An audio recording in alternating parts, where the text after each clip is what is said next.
RJD प्रमुख तेजस्वी यादव के इस बयान ने बिहार की राजनीतिक जमीन में भूचाल ला दिया है। बकौल तेजस्वी यादव, बिहार में इस साल सरकार बदलने वाली है। और मैं एक बात स्पष्ट कर दूं, चुनाव इस साल के अंत में है। ऐसे में तेजस्वी यादव का यह बयान काफी मायने रखता है। हम ये नहीं भूल सकते दोस्तों कि तेजस्वी यादव का बयान दो घटनाक्रम के समानांतर आया है। एक तरफ जैसे कि आप देख सकते हैं, छात्रों का आंदोलन बदस्तूर जारी है। सर्दी में किस तरह से छात्र अब भी वहां पर सत्याग्रही आंदोलन कर रहे हैं, यह तस्वीरें सामने उभर कर आ रही हैं। उन्होंने अपना आंदोलन खत्म नहीं किया। यह बात अलग है कि बीजेपी के एजेंट प्रशांत किशोर अपनी तरफ से यह कह चुके थे। पहले पहले उन्होंने दावा किया था कि हमारी प्रशासन से बात हो चुकी है, सरकार से बात हो चुकी है, लोग घर वापस चले जाएं। उनके किरदार को लेकर भी एक रहस्य बना हुआ है। मगर तेजस्वी यादव का यह बयान, और समानांतर तौर पर नीतीश कुमार जो हैं दिल्ली जाते हैं। दिल्ली जाकर वो प्रधानमंत्री से मुलाकात नहीं करते हैं, ना वो जेपी नड्डा से मुलाकात करते हैं और ना ही अमित शाह से मुलाकात करते हैं।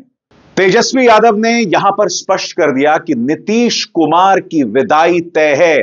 पत्रकारों ने सीधा सवाल भी किया था कि क्या इस सरकार के कार्यकाल खत्म होने से पहले सरकार बदल जाएगी। यानी कि कहीं ना कहीं पत्रकार यह पूछने की कोशिश कर रहे हैं कि क्या नीतीश कुमार के साथ उनका कार्यकाल खत्म होने से पहले गठबंधन हो सकता है, क्या तस्वीर एक बार फिर पलट सकती है। क्योंकि नीतीश कुमार का राजनीतिक चरित्र रहा है दोस्तों, वो बार बार पलट जाते हैं। और अजीबोगरीब बात कि जो उनके राजनीतिक विरोधी रहते हैं, उनके पलटने के बाद उन्हें गले भी लगा लेते हैं। मगर तेजस्वी यादव के तेवर से स्पष्ट हो जाता है दोस्तों कि वो इस बार नीतीश कुमार को गले लगाने को तैयार नहीं है। वो सीधे तौर पर नीतीश कुमार की विदाई की बात कर रहे हैं। और कहीं ना कहीं तेजस्वी यादव इस बात को जानते हैं कि नीतीश कुमार को गले लगाना यानी कि पिछले कई सालों की जो एंटी इनकम्बेंसी है, यानी कि जनता में जो सरकार के खिलाफ एक नाराजगी होती है ना, उससे गले लगाना है। तेजस्वी यादव इस बात को भली भांति समझते हैं। और बात यहां नहीं रुकती है। तेजस्वी यादव पिछले एक अरसे से एक जिम्मेदार विपक्ष का किरदार भी निभा रहे हैं, बावजूद उसके कि उनके सामने कई चुनौतियां हैं। जी हां, तेजस्वी यादव यहां यह दावा कर सकते हैं कि सरकार बदलने वाली है। वो ये भी दावा कर सकते हैं कि जो नई सरकार आएगी वो जनता के मुद्दों को संबोधित करेगी, बेरोजगारी को संबोधित करेगी, महंगाई को संबोधित करेगी। मगर उससे पहले उन्हें कई चुनौतियों को पार पाना है। और वो चुनौती क्या है दोस्तों, एक एक करके मैं आपको बतलाने वाला हूं। सबसे बड़ी चुनौती, याद कीजिएगा 5 साल पहले जब चुनाव हुआ, कम से कम 5 से 6 सीटें ऐसी थीं जहां तेजस्वी यादव ने दावा किया था कि हम जीत गए थे। मगर बिहार प्रशासन और सरकार के बीच में जो मिलीभगत थी, उसके चलते तेजस्वी यादव ये लगातार दावा करते रहे कि कम से कम 5 से 6 सीटें उनसे छीन ली गई। इस बार भी हालात नहीं बदलने वाले हैं दोस्तों। इस बार भी हालात बद से बदतर ही होने वाले हैं। और मैं दावे के साथ कह सकता हूं कि अगले 8-9 महीनों में, यानी कि बिहार के चुनावों से पहले, आप साफ तौर पर प्रशासन और चुनाव आयोग का पक्षपात देखने वाले हैं। और इसे संबोधित करने वाला कोई नहीं है। तो तेजस्वी यादव के सामने यह चुनौती अब भी बनी रहेगी। सवाल यह है कि जब 5 या 6 सीटों पर ऐसा खेला होगा, तो क्या तेजस्वी यादव अपने वकीलों के साथ तैयार हैं, अपनी लीगल टीम के साथ तैयार हैं। क्योंकि पिछली बार यानी 5 साल पहले ऐसा लग रहा था कि तेजस्वी यादव तैयार ही नहीं थे। जी हां, वो तैयार नहीं थे, जिसके चलते यह कहा जाता है कि जनादेश उनसे छीन लिया गया। वो हालात एक बार फिर सामने उभर कर आएंगे। तो क्या तेजस्वी यादव इसके लिए तैयार हैं? दूसरी बड़ी चुनौती, तेजस्वी यादव के सहयोगी। और उसमें चुनौती सामने उभर कर आती है कांग्रेस की। बहुत जरूरी हो जाता है कि आने वाले कई महीनों में तेजस्वी यादव मल्लिकार्जुन खड़गे, राहुल गांधी के साथ लगातार मंत्रणाएं करें। क्योंकि बिहार एक बहुत बड़ा राज्य है दोस्तों। हम ये नहीं भूल सकते कि भारतीय जनता पार्टी ने हारी हुई बाजी, चाहे वो हरियाणा में हो चाहे महाराष्ट्र में हो, वो जीत ली। और कांग्रेस ने पूरा जो जीता जिताया खेल गंवा दिया। बिहार के अंदर वो जूनियर पार्टनर है। मगर आप जानते हैं 5 साल पहले टिकट वितरण को लेकर कांग्रेस और आरजेडी में लगातार तनाव पैदा हुआ था। कांग्रेस को समझना पड़ेगा कि तेजस्वी यादव उनके सीनियर पार्टनर हैं और कांग्रेस को कहीं ना कहीं अपना अहंकार त्याग कर इस मुद्दे को संबोधित करना पड़ेगा। तेजस्वी की बात का अनुसरण करना पड़ेगा और यहां पर अहंकार का खेला नहीं हो सकता है। इसलिए अगर तेजस्वी यादव ये सोच रहे हैं कि साल के अंत में सत्ता बदलेगी तो उन्हें अपने सहयोगी दलों पर काम करना पड़ेगा। क्योंकि जहां तक भारतीय जनता पार्टी गठबंधन की बात है, भारतीय जनता पार्टी गठबंधन में जो तमाम पार्टियां हैं, चाहे वो जनता दल यूनाइटेड हो, चिराग पासवान हो, खुद बीजेपी हो, इसके अलावा जितन राम मांझी की जो हम हो, इन तमाम को मिला लिया जाए तो इनके पास बिहार में जातियों, धर्मों और वर्गों का एक पूरा बुके है, एक पूरा कलेक्शन है, एक पूरा सम्मिश्रण है और ये जो मेल है उन्हें लगातार जिताता रहा है। मगर विपक्ष यानी इंडिया गठबंधन के पास तेजस्वी यादव है जो हर गुजरते दिन के साथ युवाओं में लोकप्रिय होते जा रहे हैं।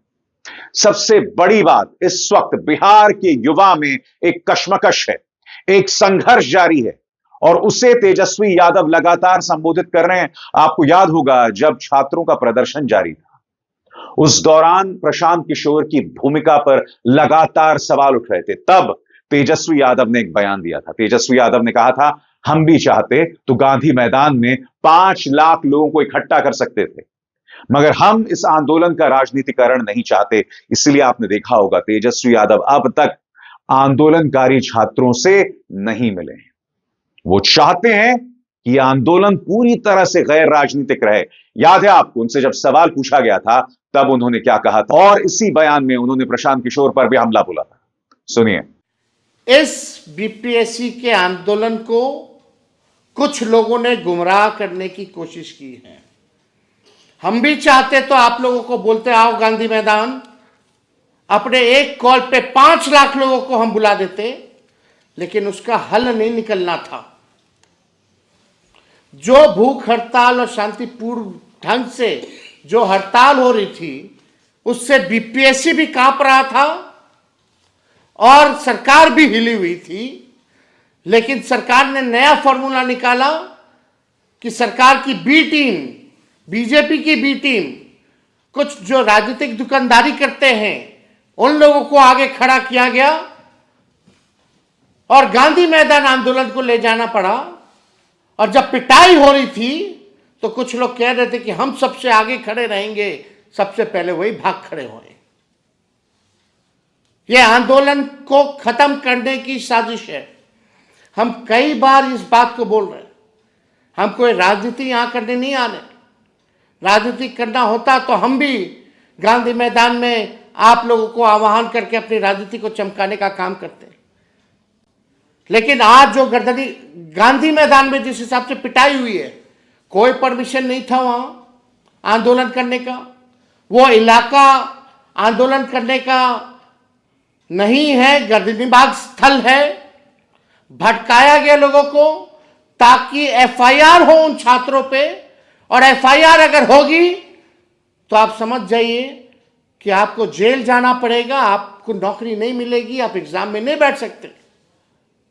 ये आंदोलन को कमजोर करने का, भटकाने का दूसरा फॉर्मूला बीजेपी के बी टीम वालों ने, सरकार से कुछ लोग मिले हुए हैं, उन लोगों के इशारे पे ये काम जो है हुआ है कमजोर करने का।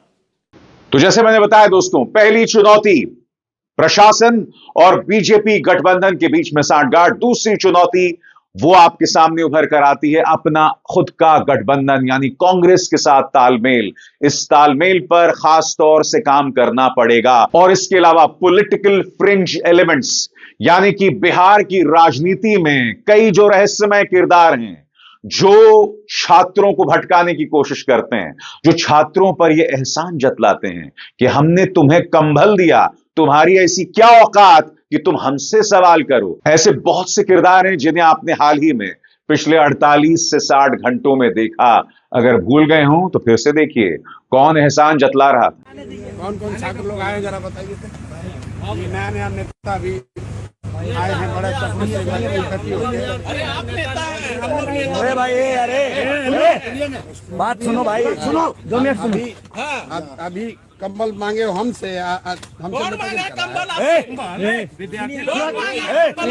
हाथ नीचे करो यार, लोग मांगे क्या से, हाथ नीचे करो। आप कंबल देके धौस दिखा रहे हैं, मांगे उनका नहीं है, वो दूसरे को बरगला रहे हो। हम लोग अपने दिए, बरगला रहे हो तुम, हम लोग अपने दिए हैं, हम लोग दिए। रात को शेयर कीजिए, प्रसाद की जगह पहुंचे और छात्र गरम हुए। ढीला कर देंगे।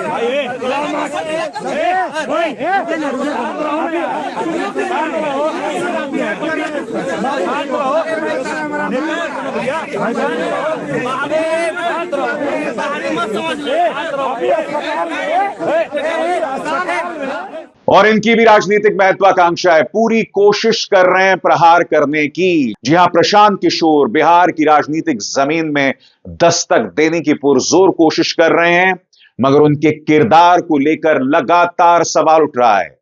यह कहा जा रहा है कि क्या वो भारतीय जनता पार्टी की बी टीम है, जैसा कि तेजस्वी यादव कहते रहते हैं। यह कहा जा रहा है कि क्या उन्हें मैदान में सिर्फ इंडिया गठबंधन को नुकसान पहुंचाने के लिए उतारा गया है।